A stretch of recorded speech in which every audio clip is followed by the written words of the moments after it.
Hi, welcome to all of you guys. ये हमारी complex की एक सीरीज चल रही थी और जिसमें हम लोग बात कर रहे थे coordinate geometry of complex number.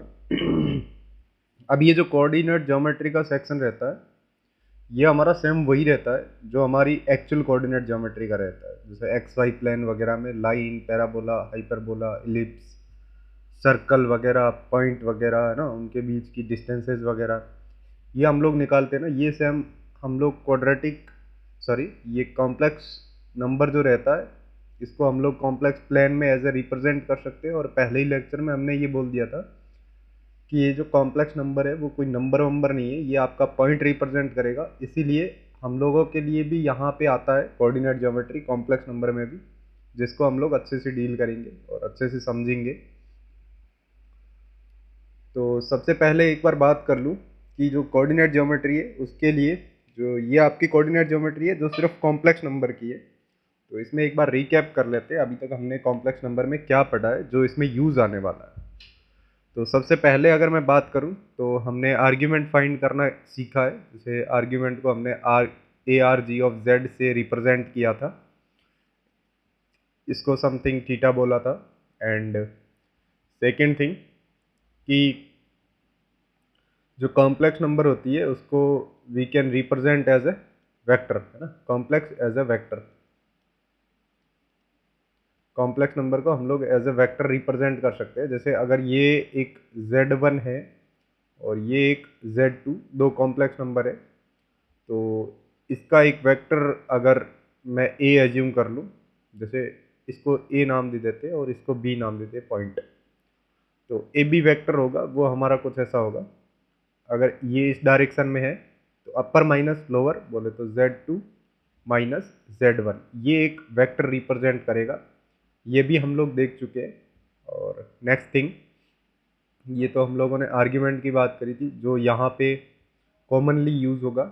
और फिर हम लोग कॉम्प्लेक्स नंबर को वेक्टर में रिप्रेजेंट करने का जो तरीका है वो भी यहाँ पे कॉमनली यूज़ होगा। और थर्ड थिंग, अगर हम लोगों के पास में दो कॉम्प्लेक्स नंबर दे रखी है, सपोज Z1 और दूसरी दे रखी है Z2, है ना, तो हम लोगों ने ये बोला था कि अगर एक कॉम्प्लेक्स नंबर है Z, अगर इसका मोड लेंगे तो ये और कुछ नहीं, बस ओरिजिन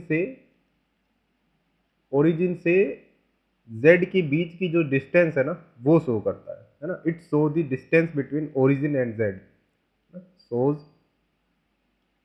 डिस्टेंस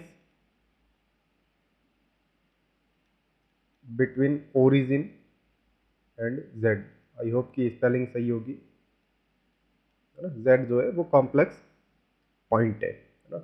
अगर यहाँ पे दो कॉम्प्लेक्स नंबर ले लिए, एक तो है Z1 और दूसरा Z2 है, अगर इन दोनों के बीच की डिस्टेंस की बात करें तो हमें पता होना चाहिए कि मोड ऑफ, अच्छा पहले थोड़ा सा एक बार मैं इसको थोड़ा सा एक्सप्लेन कर देता हूँ। अगर ये Z1 है सपोज और ये Z2 है, तो इन दोनों के बीच की डिस्टेंस तो यही होगी। अच्छा, इसको मैं मोड भी तो बोल सकता हूँ। अगर ये हमारे पास में एक वेक्टर है तो ये वेक्टर का मोड भी तो बोल सकता हूँ इसको।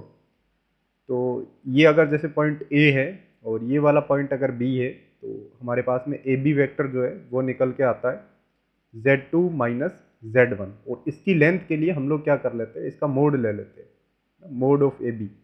तो Z1 और Z2 के बीच की डिस्टेंस जो है ना वो उसको ऐसे रिप्रेजेंट किया जाता है, Z2 माइनस Z1 का मोड। ये रिप्रेजेंट करेगा आपका डिस्टेंस बिटवीन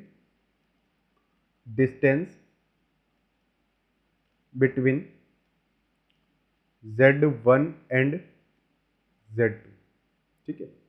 अच्छा, यहाँ पे हम लोगों ने आर्ग्यूमेंट के बारे में थोड़ी सी बात करी, थोड़ी सी और कर लेते हैं।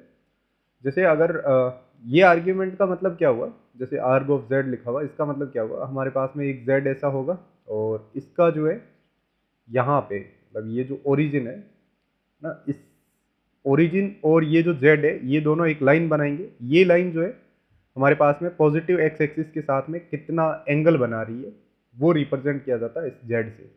अगर मैं बात करूँ, एक Z1 है और दूसरा है Z2, ये दोनों को मिलाओगे तो एक लाइन बनेगी और ये लाइन जितना एंगल बनाएगी उसको रिप्रेजेंट किया जाता है argument of Z1 minus Z2 से, है ना।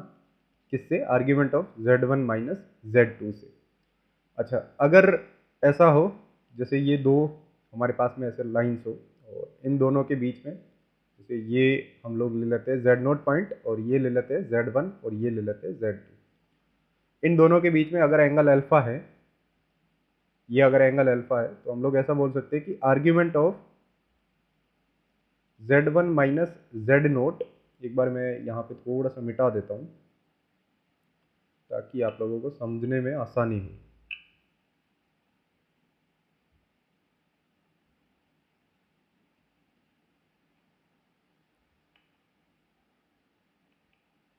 Yes, argument of Z1 minus Z0 minus argument of Z2 minus Z0, argument of Z2 minus Z0। अगर इन दोनों के आर्ग्यूमेंट का डिफरेंस करोगे तो वो आपका कैसा आना चाहिए, अल्फा।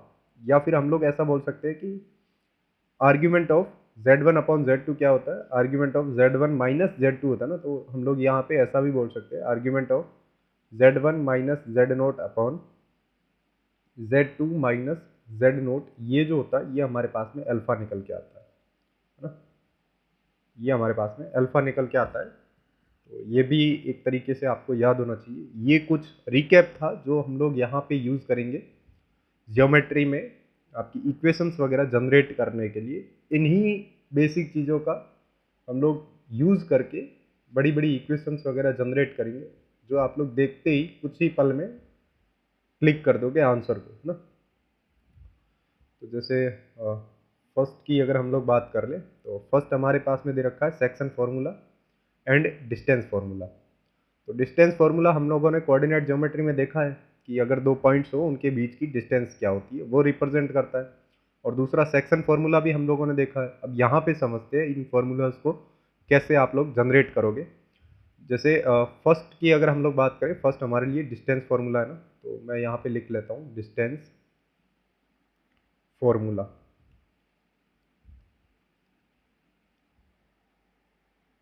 वन सेकेंड, या डिस्टेंस फार्मूला। जैसे अगर हम लोगों को दो कॉम्प्लेक्स नंबर दे रखी है, सपोज Z1 एंड Z2, ये दोनों एक पॉइंट रिप्रेजेंट करेगी। फर्स्ट ये चीज़ तो कॉमन है, आपको याद रहनी ही चाहिए। तो इनको हम लोग रिप्रेजेंट करवा देते हैं एज ए पॉइंट। जैसे यहाँ पे ये Z1 है और यहाँ पे ये Z2 है, ये दोनों एक पॉइंट रिप्रेजेंट कर दिए। तो लो मैंने एक पॉइंट रिप्रेजेंट करवा दिया और इन दोनों को मिलवा दिया, तो एक लाइन बन गई। इस लाइन की जो लेंथ होगी वो हमारे लिए क्या होगी, एक डिस्टेंस होगी। तो हम लोग ऐसा बोल सकते हैं ना कि भाई Z2 माइनस Z1 का जो मोड है वो हमारे लिए एक तरफ से एक टाइप से डिस्टेंस फॉर्मूला है ना, डिस्टेंस फॉर्मूला जिसको मैं DF से रिप्रेजेंट कर रहा हूँ, Z2 माइनस Z1, ये हो जाएगा हमारे पास में डिस्टेंस फॉर्मूला। अगर हम लोग सेक्शन फॉर्मूले की बात करें, जैसे हमारे पास में यहाँ पे मैं लिख भी देता हूँ सेक्शन फॉर्मूला। अच्छा, सेक्शन फॉर्मूला का मतलब क्या होता है आप लोगों का, जैसे यहाँ पे ये Z1 और ये Z2 है ना, ये Z1 और ये Z2 है और इनके बीच में कोई पॉइंट है, सपोज ये Z0 है ना। अगर ये Z0 पॉइंट मतलब ऐसे आपने रखा है कि ये पूरी लाइन को है ना m/n में डिवाइड कर दे, है ना। तो यहाँ पे मैं एक पॉइंट भी लिख लेता हूँ, Z0 इज डिवाइडिंग, वेक्टर लिख लेता हूँ, लाइन लिखना थोड़ा पाप होगा ना, या फिर सेगमेंट लिख लेते हैं, डिवाइडिंग लाइन सेगमेंट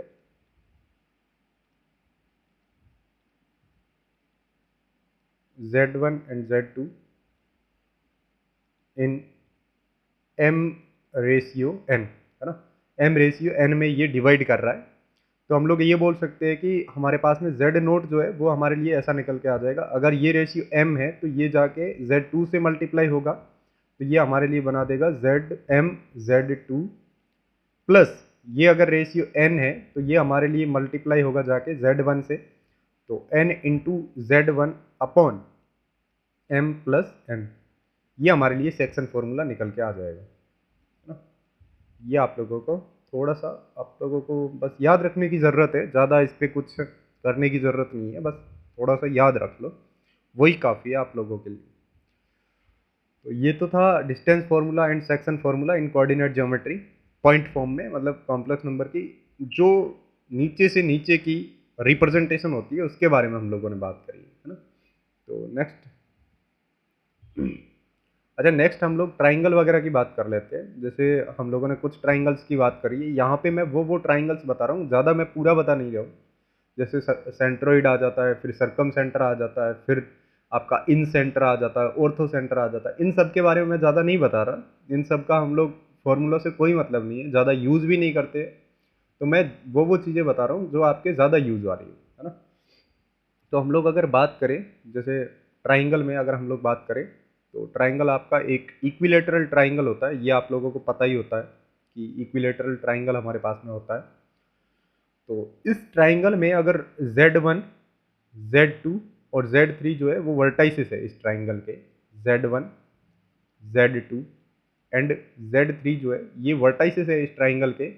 तो हम लोगों ने पिछले ही लेक्चर में देखा था कि यहाँ पे एक इक्वेशन सेटिस्फाई होती है जिसको हम लोग बोलते हैं Z1 का स्क्वायर प्लस Z2 का स्क्वायर प्लस Z3 का square minus Z1 into Z2 minus Z2 into Z1, sorry Z3 not Z1, it's Z3 minus Z1 into Z3, ये आपकी इक्वल टू 0 होती है ना। एक तो ये चीज़ याद रखने की ज़रूरत है जो आपके कई जगह काम आ सकती है।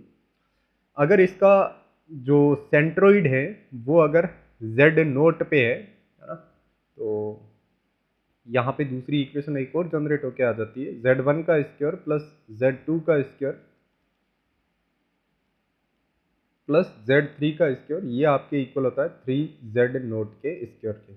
ये हमारे लिए दूसरी एक और इक्वेशन जनरेट होके आती है। अगर इन इक्वेशंस की आप लोगों को डेरिवेशन वगैरह देखना है तो you can watch the previous video, जहाँ पे मैंने इसके बारे में बहुत कुछ बताया हुआ है। अच्छा, अगर हम लोग सेंट्रोइड की बात करें तो एक ट्राइंगल के हमारे लिए, अगर एक ट्राइंगल हो, चाहे वो कोई सा भी ट्राइंगल हो, है ना, कोई सा भी ट्राइंगल हो, तो उसके अगर ऐसे वर्टाइसेस दे रखे हो Z1, Z2 एंड Z3, तो इनके लिए जो सेंट्रोइड होता है, सेंट्रोइड उसका फॉर्मूला होता है, सेंट्रोइड निकालने का फॉर्मूला होता है आपका, सेंट्रोइड को मैं अभी Z नोट एज्यूम कर लेता हूँ, इसको निकालने का फॉर्मूला होता है आपके तीनों का सम डिवाइड बाई 3, है ना। तो Z1 plus Z2 plus Z3 divide by 3। अब ये सेंट्रोइड का मतलब क्या होता है? सेंट्रोइड का मतलब होता है intersection points of medians, medians के इंटरसेक्शन पॉइंट्स को हम लोग सेंट्रोइड बोलते हैं। और इसका फॉर्मूला होता है Z1 Z2 plus Z3 is equal upon 3, है ना। ये इसका फॉर्मूला होता है। ये बेसिक सी चीज़ें हैं जो आपको याद रखनी है। ये हालांकि मैंने पिछले लेक्चर में भी बता दिए, एक बार और बता दिए ताकि आप लोगों को याद रह जाए। और दूसरी चीज़ और कि अगर इक्विलेटरल ट्राइंगल है तो इसमें आपका ortho centre, centroid and circum centre वगैरह जितने भी सेंटर होते हैं वो एक ही पॉइंट पे लाई करते हैं ना। तो हम लोगों को ज़्यादा ये कुछ अलग अलग फार्मूलाज यूज करने की ज़रूरत नहीं है ना। तो यहाँ पे मैं लिख भी लेता हूँ, in an equilateral triangle, triangle centroid is equal to circumcentre is equal to orthocentre, है ना। ये सारे इक्वल होते हैं तो आप लोग एक ही फॉर्मूला यूज़ करके उसका आप लोग ऐसे लिख सकते हो, है ना। और दूसरी बात, in a right angle triangle,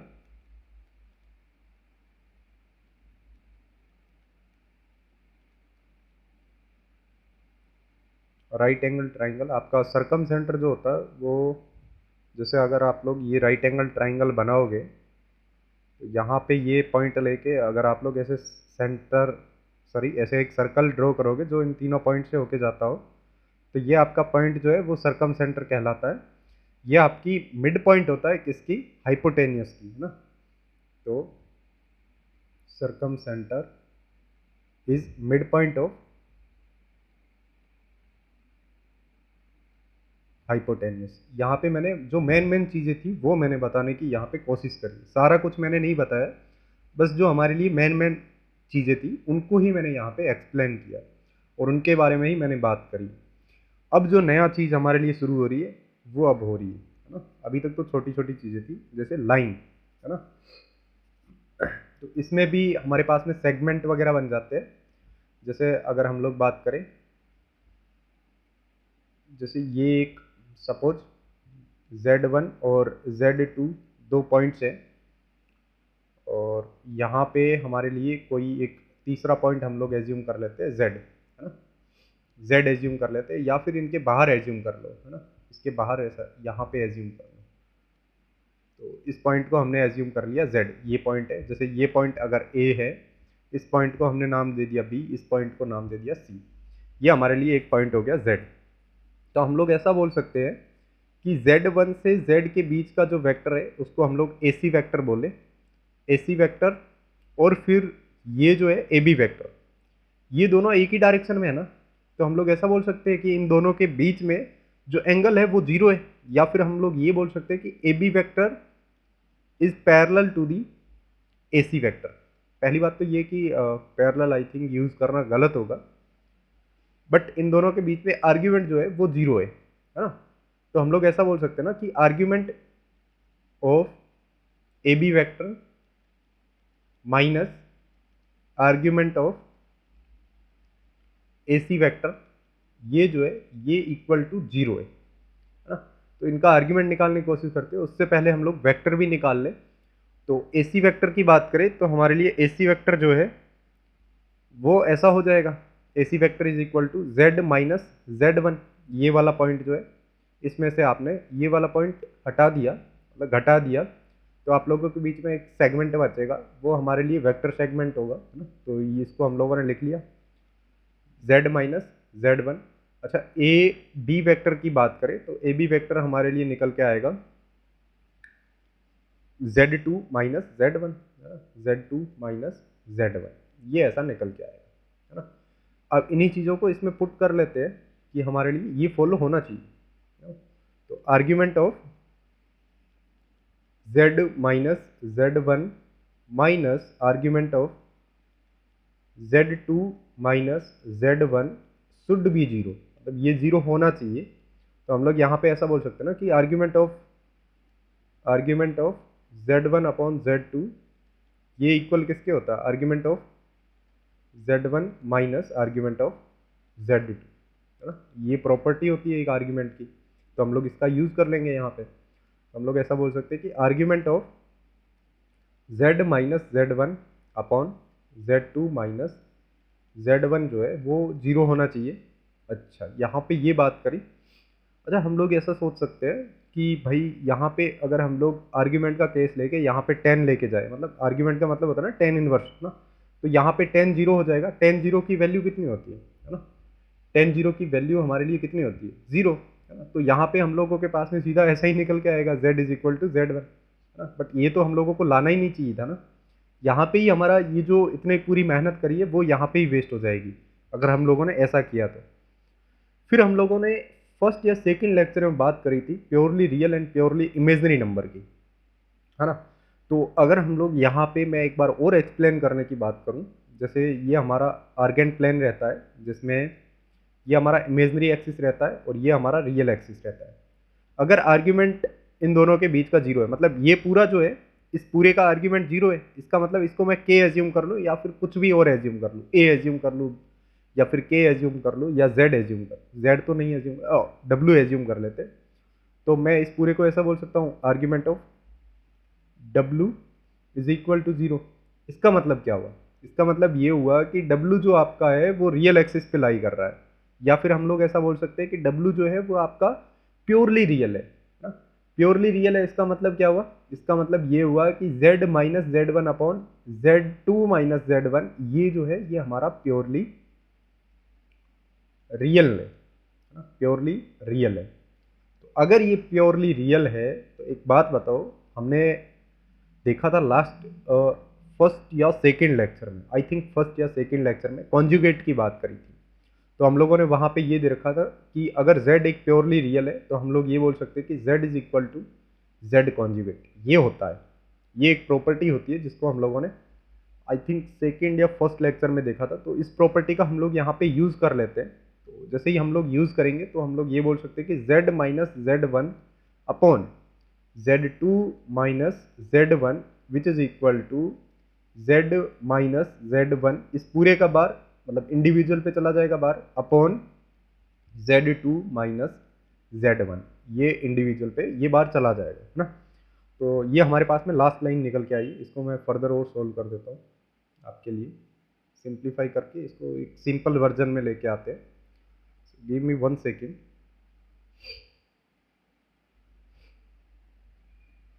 yes, तो हम लोगों के लिए लास्ट में आया था z minus z1 upon z2 minus z1 which is equal to z conjugate minus z1 conjugate upon z2 conjugate minus z1 conjugate, है ना। ये ऐसा इसलिए किया, इसके बारे में मैंने आपको एक्सप्लेन कर दिया। अगर आप लोग 10 उधर लेके जाते तो वो पूरी मेहनत हमारे लिए बर्बाद हो जाती, है ना। तो इसलिए हम लोगों ने ऐसा किया। तो अगर हम लोग इनका क्रॉस मल्टीप्लाई करवा दें तो हम लोग ये बोल सकते हैं कि z minus z2 bar minus z1 बार, मतलब ये पूरी क्वांटिटी ये z से जाके मल्टीप्लाई होगी, फिर ये पूरी क्वांटिटी माइनस के z1 से जाके मल्टीप्लाई होगी। तो इसको मैं खोल देता हूँ एक बार के लिए। तो ये हमारे पास में z1 इंटू z2 बार होएगा माइनस का, फिर ये बनेगा माइनस और ये माइनस, है ना, ये माइनस और वो वाला माइनस, ये दोनों प्लस बन जाएंगे। तो प्लस z1 इंटू z1 बार, ठीक है। अच्छा, इज इक्वल टू, हमने क्रॉस मल्टीप्लाई करवाया यहाँ पे, इज इक्वल टू ये z बार है ना, ये पूरे से मल्टीप्लाई होगा z2 माइनस z1 से। तो z बार आपका z2 माइनस z1, है ना, इस पूरे से मल्टीप्लाई होगा, फिर ये z2 जाके अंदर मल्टीप्लाई होगा, तो ये हमारा बनाएगा माइनस का z2 इंटू z1 बार, ठीक है। फिर z1 आपका अंदर जाके मल्टीप्लाई होगा z1 बार से, तो ये माइनस माइनस प्लस कर देगा, तो ये बनाएगा प्लस z1 इंटू z1 बार, है ना। ये और ये क्वांटिटी आपकी उड़ गई, और बाकी कुछ उड़ रहा है, नहीं उड़ रहा है ना। तो हम लोग यहाँ पे इसको सिंपली ऐसे फॉर्म में लिख लेते हैं, z minus z2 minus z1 बार माइनस का z बार z2 माइनस z1, और फिर ये आपका प्लस z2 इंटू z1 बार माइनस का z1 into z2 bar which is equal to 0। तो ये अगर ऐसी कहीं पे भी आपको इक्वेशन देखने को मिल जाए तो ये आपकी लाइन की इक्वेशन होती है, ये आप लोगों के एक लाइन रिप्रेजेंट करेगी। तो इस इक्वेशन को आप लोग याद रख लेना कि ये हम लोगों के लिए एक लाइन रिप्रेजेंट करेगी। बस जस्ट थोड़ा सा एक याद रखना, यहाँ पे z के बारे में, यहाँ पे जैसे ये z है ना, z के जस्ट पास में किसी का मोड होगा और फिर यहाँ पे कुछ ऐसा चलता रहेगा, मतलब ऐसे जनरली आप लोग याद रख सकते हो। एक तो ये फॉर्म हो गई कि ये आपकी लाइन ऐसे रिप्रेजेंट होएगी। अब मैं क्या कर देता हूँ, इस पूरी लाइन को माइनस से मल्टीप्लाई करवा देता हूँ। तो जैसे ही मैं माइनस से मल्टीप्लाई करवाऊंगा तो ये हमारा एज इट इज रहने देते हैं इसको, z1 पहले आ जाएगा इसका बार माइनस z2 का बार, फिर ये माइनस को यहीं रहने देते हैं z बार, यहाँ पे लिख लेते हैं z1 माइनस z2, है ना। फिर प्लस यहाँ पे, सॉरी यहाँ पे माइनस आ जाएगा, सॉरी यहाँ प्लस ही कर देते हैं, प्लस ये z1 इंटू z2 का बार माइनस z2 इंटू z1 का बार इज इक्वल टू 0, है ना। तो ये शुद्ध आपकी इक्वेशन रहती है किसकी, लाइन की, है ना। अब हम लोग यहाँ पे अपनी ओर से थोड़ी सी कारीगरी कर देते हैं। तो ये जो है ना, इस पूरी क्वांटिटी को हम लोग a बार मान लेते हैं, है ना। तो जैसे ही a बार मानेंगे तो ये हमारे लिए a हो जाएगा, है ना, ये हमारे लिए a हो जाएगा, और इसको हम लोग समथिंग b एज्यूम कर लेते हैं, इसको हम लोग एज्यूम कर लेते हैं b, और इसको एज्यूम कर लेते हैं a। तो ये हमारे लिए a बार बन जाएगा। तो हमारी इक्वेशन कुछ ऐसी निकल के आ जाएगी, z a bar minus z bar a plus b is equal to 0। ये हमारे लिए एक लाइन की इक्वेशन रहती है in complex number, in complex form या फिर कॉम्प्लेक्स नंबर। पहला तो ये वर्जन हो गया कि ये भी हमारे लिए एक लाइन की इक्वेशन होगी, ये भी हमारे लिए एक लाइन की इक्वेशन होगी। अच्छा, थर्ड वर्जन और रहता है इसका, आप लोग मॉड्यूलस में इसको याद रख सकते हो। अगर मैं इस पूरे से, ये जो है इस पूरे से अगर एक मोड में, है ना, डिटर्मिनेंट में इसको लिखने की कोशिश करूं तो हमारे लिए ये कुछ ऐसा आता है, z बार 1 z1 z2 सॉरी z1 बार 1 फिर Z2 बार और 1, ये पूरा मोड इज इक्वल टू 0। ये भी हमारे लिए थर्ड टाइप की जो रहती है इक्वेशन की थर्ड फॉर्म रहती है। ये हमारे लिए एक इक्वेशन रहती है लाइन की, जिसको हम लोग याद भी रख सकते हैं, है ना। तो ये कुछ बात हो गई लाइन के बारे में, है ना, इन कॉम्प्लेक्स फॉर्म। तो ये आप लोग ऐसे इनको याद रखना, और बाकी मैं इन पे एक्सरसाइज वगैरह करवाऊंगा, तो उससे आप लोगों को ये याद रह जाएगी। अच्छा, नेक्स्ट अगर एक और बात कर लूँ तो लाइन की एक और फॉर्म होती है पैरामेट्रिक फॉर्म, है ना, पैरामेट्रिक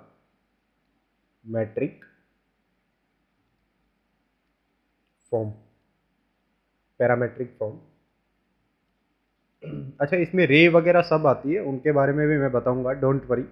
अभी इतना आप लोग मतलब बोर मत होना, सबके बारे में बताएंगे, सबके बारे में स्टडी करेंगे।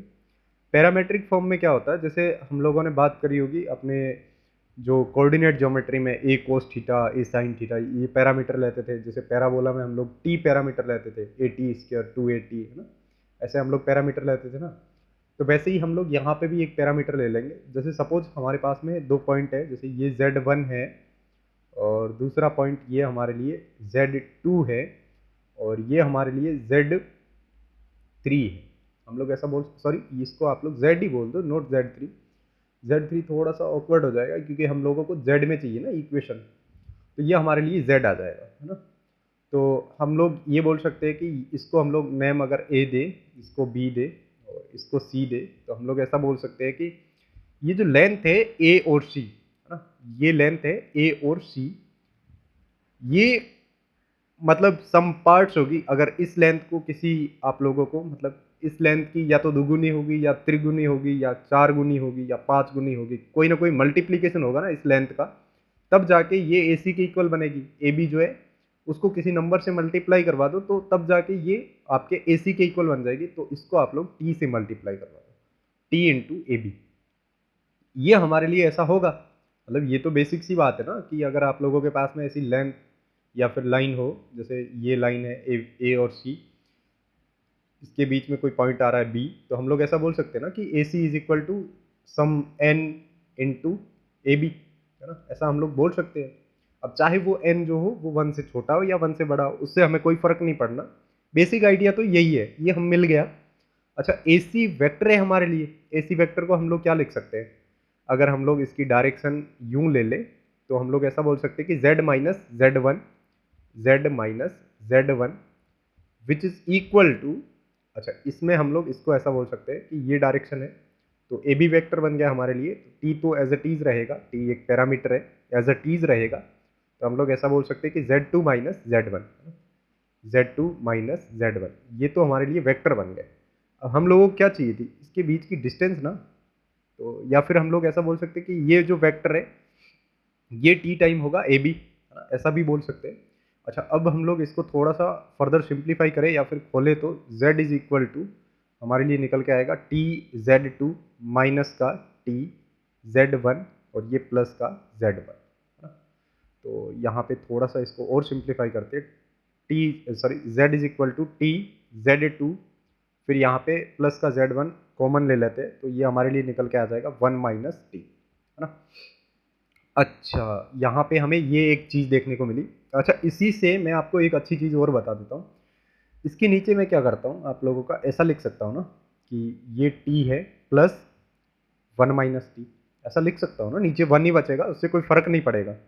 अब ये t और ये 1 माइनस टी, है ना, ये t और 1 माइनस टी, अगर आप लोगों के, मैं इसको थोड़ा सा और सिंप्लीफाई कर देता हूँ। अगर ये आप लोगों के ये पॉइंट है Z1 और ये पॉइंट है Z2, और बीच में कहीं पे आ रहा है आपका Z पॉइंट, है ना, ये पॉइंट आ रहा है Z, सपोज ऐसा पॉइंट आ रहा है ना। तो ये जो Z है वो Z1 और Z2 को किस रेशियो में डिवाइड करेगा, T और 1 माइनस टी रेशियो में ये डिवाइड करेगा। उससे हम लोगों के पास में ये इक्वेशन निकल के आ जाएगी, है ना। तो ये भी आपकी लाइन की इक्वेशन है इन पैरामेट्रिक फॉर्म।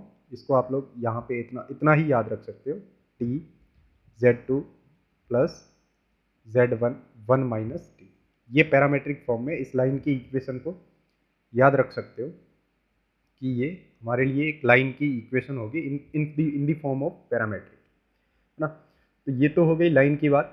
हमने ये देखा कि अगर हमारे पास में ऐसा है ए बार जेड प्लस या माइनस जो भी था ए जेड बार और plus B is equal to 0, ये भी एक लाइन रिप्रेजेंट करती है। इसको हम लोग देखते ही, ऐसी इक्वेशन को देखते ही हम लोग सीधा बोल देंगे कि it's represent a line, represent a line. और लास्ट में जाके आप लोगों को एक रामबाण दूंगा जिससे आप लोग पूरे क्वेश्चंस कोऑर्डिनेट ज्योमेट्री के सोल्व कर सकते हो। अगर आप लोगों को कौन सी एक्चुअल कोऑर्डिनेट ज्योमेट्री आती है तो उसकी हेल्प से आप लोग कॉम्प्लेक्स नंबर की कोऑर्डिनेट ज्योमेट्री के जितने भी क्वेश्चंस होते हैं सारे के सारे आप लोग सोल्व कर सकते हो। तो ये तो होगी कुछ लाइन की बात जिसमें हम लोगों ने देखा पैरामेट्रिक फॉर्म, है ना, डिटर्मिनेंट फॉर्म, है ना, फिर ये नॉर्मल फॉर्म देख ली हम लोगों ने। तो इसका एक बार मैं आप लोगों के लिए समरी भी बना लेता हूँ। तो लाइन में हम लोगों ने देखा A Z minus Z bar, A bar Z minus Z bar A plus B is equal to 0, जहां पे ए एक कॉम्प्लेक्स नंबर होगी, where A is non zero complex number,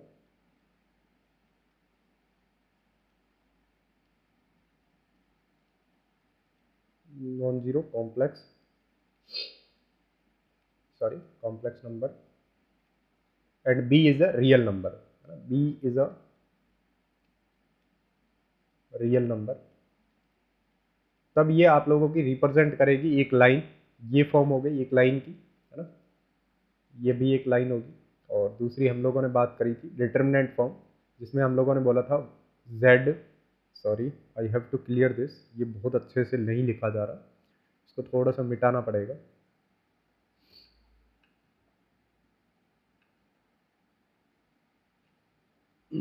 अच्छा, नेक्स्ट हम लोग एक और बात कर लेते हैं। हम लोगों ने डिटर्मिनेंट फॉर्म में बात करी थी जेड बार और ये 1, और यहाँ पे बोला था z1 बार और ये 1, z2 बार और ये 1 इज इक्वल टू 0। तब भी ये यहाँ से एक इक्वेशन निकल के आएगी तो वो एक लाइन की इक्वेशन होगी। It's also an equation of line. अच्छा, हम लोगों ने थर्ड फॉर्म पढ़ी थी ना एक, वो इसी डिटर्मिनेंट को सोल्व करके आएगी ना। जैसे हम लोग अगर इस डिटर्मिनेंट को सोल्व करें तो फर्स्ट हम लोग इस पूरी लाइन को छिपा लेते हैं, ये वाली लाइन जो है इसको नीचे, और रो और लाइन पूरी को छिपा लेते हैं। तो हम लोगों के पास में ऐसा आएगा z1 बार minus z2 bar into Z, ये बन जाएगा z1 माइनस z2 बार, z1 बार माइनस z2 बार ना। फिर ये अगर आएगा सेकंड, अगर आएगी तो ये नीचे वाला जो भी कॉलम है वो, और ये वाली जो भी रो है ये पूरी छिप जाएगी। तो ये अगर छिपेगी तो हमारे लिए हम लोग ऐसा बोल सकते हैं कि यहाँ पे पहले तो माइनस आना चाहिए क्योंकि ये सेकंड टाइम आ रहा है, माइनस का z बार, ये आ जाएगा हमारे पास में z1 minus z2, z1 minus z2। फिर हम लोग अगर ये ले ले, ये वाला है ना, ये वाला ले ले तो ये पूरी कॉलम और ये पूरी रो छिप जाएगी, बचेगा ये दो कॉलम और दो रो, है ना। तो यहाँ पे हम लोग लिख लेते हैं प्लस का z1 into z2 bar minus z2 into z1 bar is equal to 0। अभी चाहे तो आप लोग ये याद रख लो, मैं आपको रिकमेंड करूंगा कि सिर्फ यही याद रखो, इसको याद रखने की ज़रूरत नहीं है। ये याद रखोगे तो इससे ही ये जनरेट होके आता है ना। तो आप लोग इसको याद रख सकते हो ना। ये आप लोग ऐसा भी बोल सकते हो कि तीनों पॉइंट जो है z1 z2 और z, ये तीनों पॉइंट कोलिनियर होंगे। अगर डिटर्मिनेंट 0 होगा तो मतलब एरिया वेरिया भी रिप्रेजेंट करता है ना डिटर्मिनेंट वगैरह, तो वो भी आपका ये कॉन्सेप्ट आ जाएगा। तो ये तीसरी फॉर्म हो गई। और चौथी फॉर्म हमने पढ़ी थी पैरामेट्रिक फॉर्म, जिसमें हमने बोला था कि z is equal to t z2 plus z1 1 minus t. अब चाहो तो आप लोग इसको सेक्शन फॉर्मूला भी बोल सकते हो, और चाहो तो इसको आप लोग पैरामेट्रिक फॉर्म भी बोल सकते हो ऑफलाइन। तो ये पैरामेट्रिक फॉर्म, ये 3-4 चीज़ें हमने देखी थी जो हमारे लिए बिल्कुल ही नई थी और कुछ ना कुछ इम्पोर्टेंट भी थी कोऑर्डिनेट ज्योमेट्री के बेसिस पे। अब हम लोग बात करने वाले हैं सर्कल की, तो we will talk about the circle. Line की बात हो गई, सर्कल की बात हो गई। एक बार हम लोग ये पूरा लेक्चर कर लेते हैं, इसके बाद में हम लोग क्वेश्चंस करेंगे अराउंड 10 से 15 ना, एक ही लेक्चर में, जो कोऑर्डिनेट ज्योमेट्री पे बेस्ड होंगे। तो सर्कल की बात करें तो सर्कल हम लोगों को पता है कि ये कुछ गोल सी आकृति जो होती है इनको हम लोग सर्कल बोलते हैं, और इसमें मेन बात ये होती है कि बीच में कहीं पे एक सेंटर आता है ना, जिसको मैं जेड नोट बोल देता हूँ। और इसकी एक खास बात और होती है कि सेंटर से इस पॉइंट की या फिर पेरीमीटर के बीच की डिस्टेंस जो होती है उसको हम लोग बोलते हैं रेडियस, जिसको हम लोग आर से रिप्रेजेंट करते हैं। और पेरीमीटर पे अगर मैं पॉइंट जेड एज्यूम कर लूँ, जेड मतलब कहीं पे भी हो सकता है ना, मूविंग पॉइंट है, तो अगर मैंने z एज्यूम कर लिया तो z और z1 के बीच, सॉरी z नोट के बीच की डिस्टेंस जो है वो r होएगी, है ना। तो हम लोगों का कुछ सिनेरियो ऐसा बन गया ना कि ये हमारा z नोट है पॉइंट और ये हमारा z पॉइंट है, और ये इनके बीच की डिस्टेंस जो है वो r है। तो हम लोग ऐसा बोल सकते हैं कि अगर ये पॉइंट a है, ये पॉइंट b है, तो ए बी वैक्टर के बीच की डिस्टेंस जो है वो r है, मतलब ए बी वैक्टर का मोड जो है वो हमें दे रखा r। आर, तो हम लोग यहाँ पे ऐसा भी बोल सकते हैं कि z minus Z naught is equal to are, जहाँ पे z नोट जो है वो हमारे लिए रहेगा सेंटर, सेंटर ऑफ सर्कल,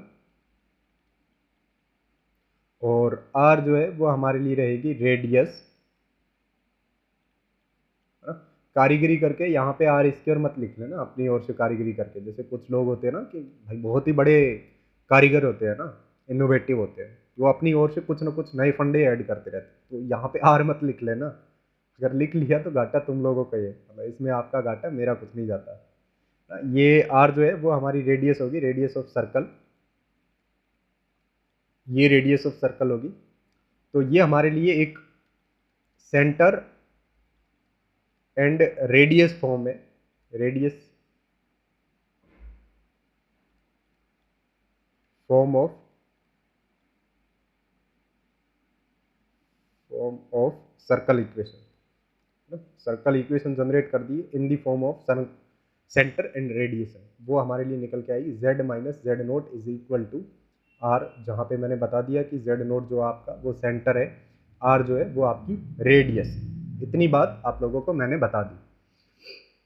अच्छा, हम लोगों ने एक चीज़ देखी थी कि अगर हम लोगों के पास में ऐसा दे रखा हो कभी भी z is equal to something दे रखा हो, मतलब मोड z जो है इसका स्क्योर कर दो, तो इसको हम लोग लिख सकते हैं जेड जेड कॉन्जुगेट, ऐसा लिख सकते हैं ना। हम लोगों ने देखा है जब हम लोग आप लोगों के लिए लेक्चर बना रहे थे किसके, इसके मॉड्यूलस के, तब हम लोगों ने आपको ये चीज़ बताई थी, है ना।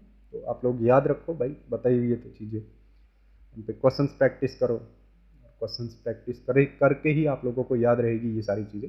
अब हम लोग क्या करते हैं, यहाँ पे स्क्योर कर देते हैं, है ना। अब स्क्योर कर देना, अगर इनोवेटिव हो तो दोनों साइड स्क्योर कर देना, है ना।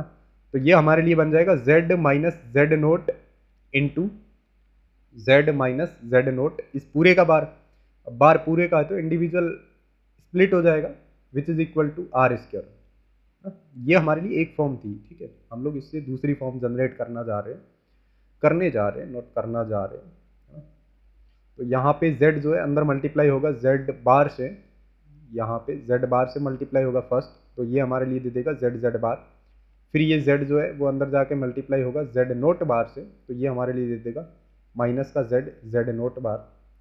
फिर ये z नोट बार जो है वो हमारे लिए अंदर जाके मल्टीप्लाई होगा z बार से, है ना। तो ये हमारे लिए दे देगा माइनस का z bar into z note, या फिर जेड नोट इंटू जेड बार। फिर ये जो है ये अंदर जाके मल्टीप्लाई होगा किससे, जेड नोट से, तो ये हमारे लिए दे देगा प्लस का z naught into z naught bar which is equal to r square.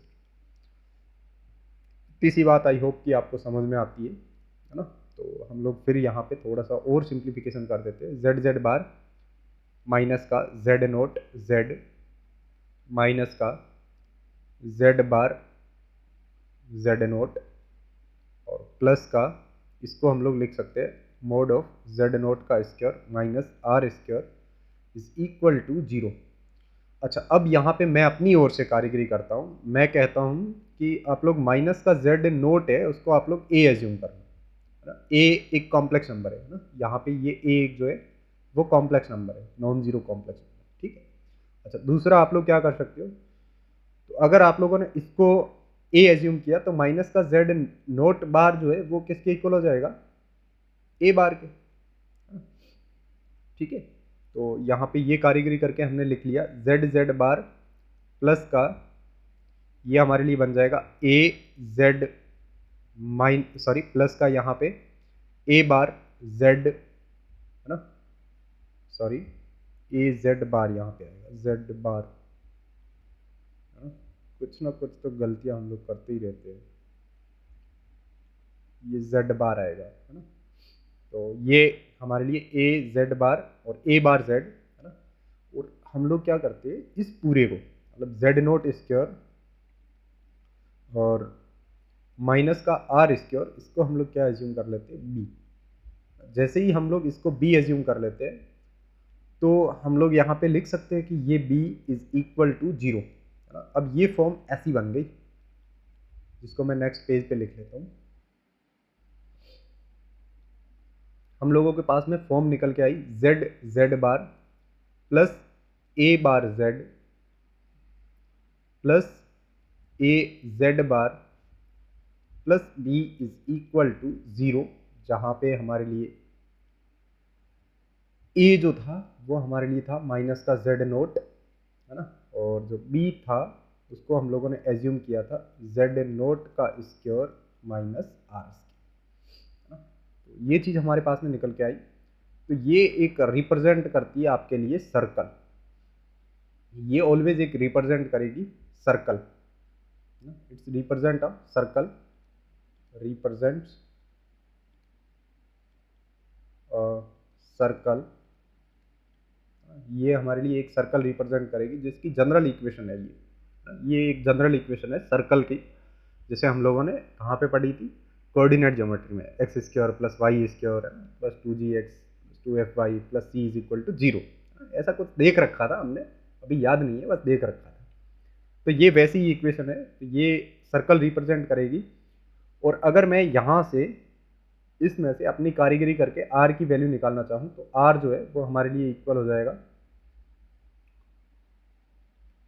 Z note square minus का p है ना। अब ये जेड नोट जो था वो हमारे लिए क्या था a, जेड नोट को भाई माइनस जेड नोट को हमने a एज्यूम किया था ना, यहाँ पे बोल सकते हैं ना मोड ऑफ a का स्क्वायर माइनस b है ना। तो r इज इक्वल टू क्या आ जाएगा, क्योंकि जेड नोट इस इक्वेशन में तो कहीं भी देखने को नहीं मिल रहा ना, इसमें सिर्फ a और b देखने को मिल रहा है, तो हम लोग ऐसा बोल सकते हैं कि mod of a square minus b जो है ये हमारे लिए रेडियस रिप्रेजेंट करेगी। तो हम लोग यहाँ पे ऐसा बोल सकते हैं दूसरा पॉइंट कि इसकी रेडियस जो है आर है ना, आर जो है वो हमारे लिए आ जाएगी root over mod of a square minus b. And next thing अगर हम लोग सेंटर की बात करें तो सेंटर हमारे लिए निकल के आ जाएगा माइनस का ए है ना, माइनस का ए, ठीक है। ये हमारे लिए एक सर्कल रिप्रेजेंट करेगा ना, जिसमें ये चीज़ें होगी। ये एक दूसरी फॉर्म और थी सर्कल की जिसको हम लोगों ने बोला है general form, general equation of circle. ये हमारे लिए एक जनरल इक्वेशन ऑफ सर्कल है। अच्छा एक बार ना इसका थोड़ा सा कंफर्मेशन देना मेरे को, ठीक है।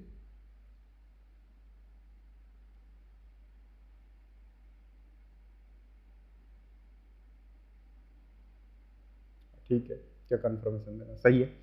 तो ये हमारे लिए सेंटर हो जाएगा है ना।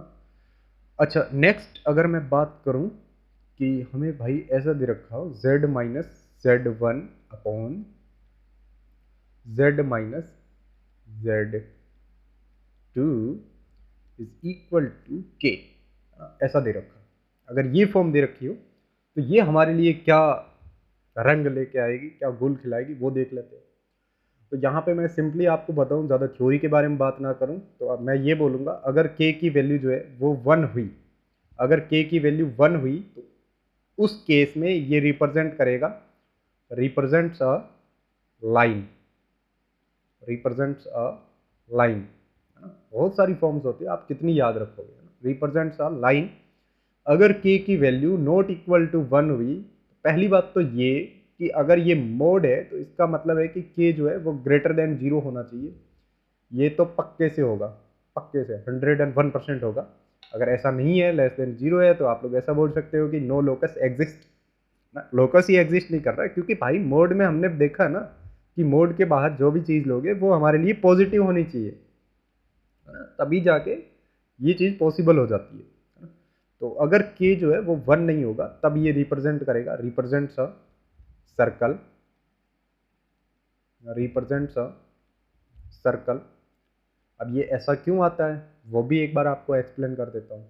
ऐसा इसलिए आता है कि अगर आप लोग z माइनस जेड वन था ना यहाँ पे, z1 का bar upon z minus z2 का bar is equal to k लिखते हो, और यहाँ पे z को x plus iota y assume करके यहाँ पे जो जो वैल्यूज चाहिए उन पे हम लोग ये लगाम लगा दे। जैसे हम लोग x को z को x प्लस आयोटा y और z1 को समथिंग हमने एज्यूम कर लिया जो कि तो हमें गिवन होगा, जैसे 1 प्लस 2i एज्यूम कर लिया, 1 प्लस 2i। अभी ये अपनी मन से एज्यूम किया, अपने मन से 1 प्लस 2i एज्यूम किया है। तो यहाँ पे हमारे लिए क्या सिंपली हो जाएगा, mode of x minus one plus iota y minus to. इसको मैंने थोड़ा सा सिंप्लीफाई कर दिया है, तो इसमें आप लोग घबराना मत। और z2 को मैंने एज्यूम कर लिया 3 प्लस आयोटा 4, ये एज्यूम करके। तो यहाँ पे हमारे लिए हो जाएगा x minus three plus iota y minus 4। इस पूरे का mod is equal to k दे रखा है ना। तो हम लोगों को मोड तो निकालना आता ही है ना भाई, मोड तो बहुत अच्छे से सीखे हुए। तो यहाँ पे हमारे लिए हो जाएगा रूट ओवर रियल पार्ट का स्क्वायर x माइनस वन का whole square plus y minus two का whole square is equal to k square root of x minus three का whole square plus y minus four का whole square. ये दोनों आपस में equal होंगे। अब यहाँ पे सबसे ज़्यादा दुख देने वाला जो ऑपरेटर है वो क्या है, या फिर दुख देने वाली जो चीज़ है हमारे लिए वो क्या है, वो आप लोग देखोगे तो वो हमारे लिए स्क्वायर रूट। स्क्वायर रूट अगर इक्वेशन में आ गया तो बहुत ही ज़्यादा सर खाने वाला और दुख देने वाला होता है। तो इसको आप लोग इक्वेशन में रहने ही ना दो, इसको हटा दो। तो जैसे ही आप लोग हटाओगे तो यहाँ पे ऐसा बन जाएगा x माइनस वन का whole square plus y minus something का होल स्क्वायर, टू है, टू का whole square is equal to k square x minus three का whole square plus k square y minus four का whole square. अब इसको simplify करते हैं, तो इस पूरे को इधर लेके आओगे, यहाँ से एक्स स्क्वायर और यहाँ से एक्स स्क्वायर कॉमन आके हमारे लिए ये बच जाएगा वन माइनस के का होल स्क्वायर, और फिर वाई स्क्वायर कॉमन आके वन माइनस के का होल स्क्वायर, फिर यहाँ पे माइनस का 2x और यहाँ पे माइनस का 6k स्क्वायर एक्स है ना। तो ये बन जाएगा प्लस का, तो x कॉमन लोगे तो यहाँ पे बनेगा 6k स्क्वायर माइनस का 2, ठीक है। और फिर अगर y की बात करें तो y यहाँ पे पहले तो कॉमन ले लो, y यहाँ पे कॉमन लिया तो ये बचेगा माइनस का 4y, और यहाँ से आएगा 8 माइनस का 8k स्क्वायर, ये प्लस बन जाएगा।